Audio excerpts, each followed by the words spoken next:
हम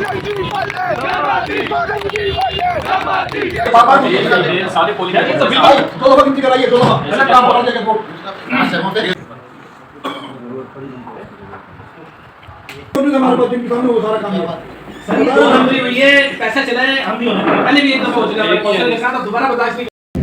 मैं सब मौजूद हूँ डिस्ट्रिक्ट मलीर के डीसी डिप्टी कमिश्नर ऑफिस के बाहर। हालिया अभी बल्दियाती इंतखाबात हुए थे जिसकी री-काउंटिंग जो है वो जमात इस्लामी के एहतजाज के बाद रोक दी गई है। UC 4 गुलशन हदीद मेरे साथ सब मौजूद हैं जमात इस्लामी के अमीर डिस्ट्रिक्ट मलीर। इनसे हम जानेंगे कि आप लोग क्या करेंगे। बिस्मिल्लाहिर्रहमानिर्रहीम। अभी जो बल्दियाती इलेक्शन हुआ था, इस बल्दियाती इलेक्शन में मलीर डिस्ट्रिक्ट मलीर में जो गडाब टाउन है उसकी UC 4 गुलशन हदीद है, जहाँ पर पूरा दिन पुरअमन पोलिंग हुई है। और पुरअमन पोलिंग के दौरान में किसी पार्टी की तरफ से कोई शिकायत नहीं है। तमाम पार्टियाँ पूरा दिन एक कोलैबोरेशन के साथ इलेक्शन लड़ती रही हैं। शाम को फिर जो है काउंटिंग का अमल हुआ है और उस काउंटिंग के अंदर तमाम पार्टियाँ बैठी हैं और तमाम जो प्रिजाइडिंग ऑफिसर्स थे उन्होंने फॉर्म 11 और फॉर्म 12 जारी किया है, जिसके अंदर जमात इस्लामी को विनर करार दिया गया। किसी ने कोई उस पर उस वक्त इतराज़ नहीं किया। उसके बाद जब ये सूरत हाल पैदा हुई तो पीपल्स पार्टी ने अपने इख्तियारात, अपने इक़्तिदार को अवाम के मैंडेट को चुराने के लिए इस्तेमाल किया और पूरे पोलिंग अमले को अगवा किया। एक किस्म का अगवा कह लेंगे, अफगानिस्तान में अगवा नहीं हुए थे, उनके सब उनके मिले हुए थे, उनके प्लांटेड लोग थे।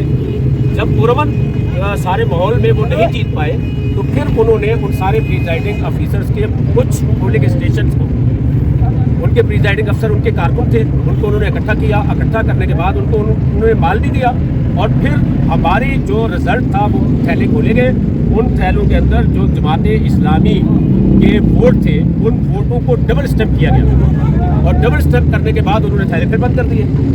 और हमें जब ये बात पता चली तो हमने 16 तारीख को DRO ऑफिस और RO ऑफिस के अंदर बाकायदा हमने तहरीरी शिकायत दर्ज करवाई कि जमात इस्लामी की जो जीती है फॉर्म 11 और 12 के मुताबिक, और फिर RO की जानिब से बाकायदा एक प्रोविजनल रिजल्ट होता है, वो रिजल्ट भी अनाउंस कर दिया गया है।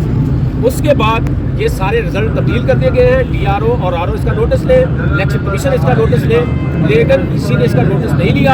लेकिन उससे ये अमला पूरा डिप्टी कमिश्नर जो है वो यहाँ का पीपल्स पार्टी का कारकुन रिटर्निंग अफसर टिक्के की चोट पे उनके कारकुन होने का दावा करते हैं ये सारे लोग। और इन्होंने फिर उनसे एक रिकाउंटिंग की दरख्वास्त लगाई। जब रिकाउंटिंग की दरख्वास्त लगाई तो हमने एहतजाज किया कि ये सारे चोर उनकी मिले हुए, मिलकर पहले इन्होंने रात को रिजल्ट तब्दील किया। हमने कहा ये रिजल्ट तब्दील हुआ, कोई नोटिस नहीं लिया गया। फिर उनसे जो है इन्होंने रिकाउंटिंग की दरख्वास्त लगाई। रिकाउंटिंग की दरख्वास्त पर रिकाउंटिंग के नोटिस जारी कर दिए गए। और जब रिकाउंटिंग का अमल हो रहा था वहाँ पर डिप्टी कमिश्नर ऑफिस जो कि वहाँ है अपना मलीर हाल्ट के पास, तो वहाँ हमारे कारकुनान ने एहतजाज किया। पीपल्स पार्टी के लोगों ने हमारे ऊपर फायरिंग की, बराह रास्त मुझ पर फायरिंग हुई है, हमारे कारकुनान पर फायरिंग हुई है। और फिर उसके बाद वो बंदा जो फायरिंग कर रहा था पीपल्स पार्टी का कारकुन हमने पकड़ के दिया, उसके खिलाफ कोई कार्रवाई नहीं, उसको छोड़ दिया गया। फिर पीपल्स पार्टी के जो सदर थे उन्होंने हमसे रब्ता किया कि भाई ये चीज़ें जो है जो हो गई हैं हम इसको ख़त्म करते हैं, लिहाजा आप FIR ना करवाएं। आपने कहा चलिए ठीक है, हमने आपकी बात तो मान ली, आपने गलती तस्लीम कर ली, हमने ख़त्म कर दिया। लेकिन उसके बाद फिर इन्होंने इलेक्शन कमीशन को जाके दरख्वास्त दी। इलेक्शन कमीशन ने वहाँ से ये रिकाउंटिंग का दोबारा फैसला किया है। हम ने जो 15 तारीख को 16 तारीख को दरख्वास्त दी थी, आज वो सच साबित हुई है कि जब यहाँ पर रिकाउंटिंग का अमल शुरू हुआ हमने DRO से कहा कि आप सबसे पहले फॉर्म 11 और 12 के मुताबिक रिकॉर्ड चेक करवाइए। उन्होंने हमें रिकॉर्ड चेक करवाने से साफ इनकार कर दिया कि हम फॉर्म 11 और 12 को कंसीडर नहीं करेंगे। और फिर उसके बाद उन्होंने जब थैले खोले गए तो थैले फटे हुए थे, उसमें लिफाफे फटे हुए थे। पहले से उसके अंदर जो काम किया गया था वो किया गया था। तो जब एक लिफाफा खोला गया तो उस लिफाफे के अंदर जो बात हम कह रहे हैं उसकी तस्दीक हो गई कि हमारे जो वोट थे, यानी वहाँ पर 6-7 पार्टियां हैं, 6-7 पार्टियों के अंदर जो वोट उस दिन रिजेक्ट हुए थे उसका अलहदा से थैला मौजूद था, लेकिन बाकी सारे वोट काउंट किए गए थे। वो काउंटिंग मुस्तरद करके उन्होंने वो जो डबल गेम की हुई थी कि हमारे वोट जो तराजू के वोट थे उस पर उन्होंने डबल स्टेप किया, यानी किसी और पार्टी में वोट लगा दी और उसको अब वो रिजेक्ट कर रहे हैं। یعنی ہماری جیتی ہوئی سیٹ بیلٹ پیپر ہی ریجیکٹ ہو گیا, ہمارے بیلٹ پیپر جو ہمارے تھے کاؤنٹ ہوئے ہوئے تھے ہمارے, وہ ریجیکٹ ہو گیا. وہ اب انہوں نے اس کے اوپر چونکہ عملے سے مل کر ڈبل اسٹیپ کر دیا, جبکہ فارم 12 کے اندر, فارم 11 کے اندر اس کی کاؤنٹنگ جماعت اسلامی کے حق میں ہوئی ہے, پریزائڈنگ آفیسرز نے کی ہوئی ہے, اور اسی رزلٹ کی بنیاد پر آر او نے رزلٹ جو رزلٹ تھا وہ جاری کیا تھا, اور اب جو ہے وہ رزلٹ بدل دیا گیا, اور ہم تو کہہ رہے تھے کہ بدل دیا گیا, اور آج وہ ثابت ہو گیا کہ ہمارے وہ اس میں سے جو ہمارے ووٹ تھے اس پہ ڈبل اسٹیپ کیا گیا, جبکہ کسی اور پارٹی کا کوئی ووٹ ڈبل اسٹیپ, نمائندے تھے ان کو باہر کر دیا ہے. یہ آر او صاحب نے ہمارے لوگوں کو زبردستی باہر بٹھا دیا ہے, وہاں تالا لگ گیا ہے اور وہ گئے ہوئے ہیں. جی اگر یہ آپ کے مطالبے نہیں مانتے تو اس کے بعد آپ کا کیا لائے؟ ہمارا لایا عمل, ہم سخت ترین احتجاج کریں گے, ہم سڑکوں پہ جائیں گے, سڑکوں پہ نکلیں گے, سڑکوں کو بلاک کریں گے, مین شاہراہوں کے اوپر ہم مظاہرے کریں گے, ہم چھوڑیں گے نہیں. یہ ہمارا مینڈیٹ ہے, کراچی کے لوگوں کا مینڈیٹ ہے.